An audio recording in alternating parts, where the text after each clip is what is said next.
le meurtre.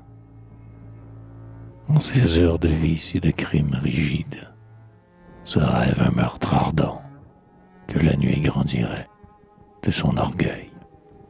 Plafond d'ébène et clous algide, et de la toute horreur de sa noire forêt, là-bas, quand, parmi les ombres qui se menacent, au clair acier des eaux, un glaive d'or surgit, vers les rages qui vont et les haines qui passent.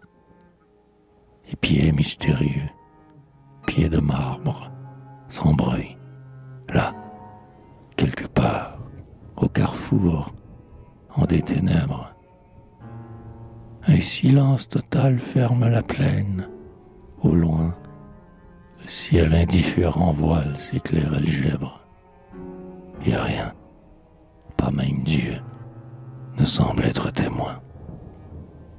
Tous les mêmes, luisants de lierre, et tous les mêmes, d'écorce et de rameaux, comme un effarement, surdoubleront là-bas, jusqu'aux horizons blêmes.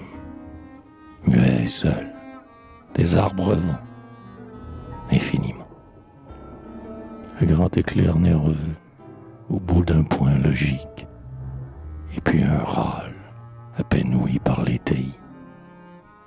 Et de la gorge ouverte et tordue et tragique, un son superbe et rouge, en léger gargouillis, coule comme un ruisseau de corail parmi l'herbe, et du torse troué s'épand sur le sol noir. La voix assassinée éclate en bouche acerbe, et le regard dernier fixe comme un espoir, quelque chose là-bas, qui serait la justice. Soudain, voici la peur de ce cadavre froid, et la peur de la peur, crédule et subreptice. Et vivement, avec des pleurs et de l'effroi, avec des mains repentantes et caressantes, pour apaiser ce mort soudain et qui sera le fantôme des nuits lourdes et malfaisantes. Le fantôme.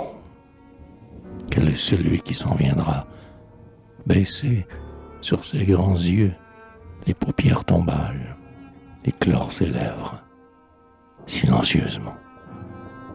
Et les remords choquent les fers de leurs cymbales, et le voici qui peut tomber le châtiment. Alors, ouvre ton âme et déguste l'angoisse, et le mystère éclos aux caves de ton cœur. Un flambeau qu'on déplace, une étoffe qu'on froisse, un trou qui te regarde, un craquement moqueur. Quelqu'un qui passe et qui revient et qui repasse, te feront tressaillir de frissons instinctifs, et tu te vêtiras d'une inédite audace. D'autres sens te naîtront, subtils et maladifs. Ils renouvelleront ton être, usé de rage. Et tu seras celui qui fut sanglant un peu, qui bondit hors de soi et creva les mirages.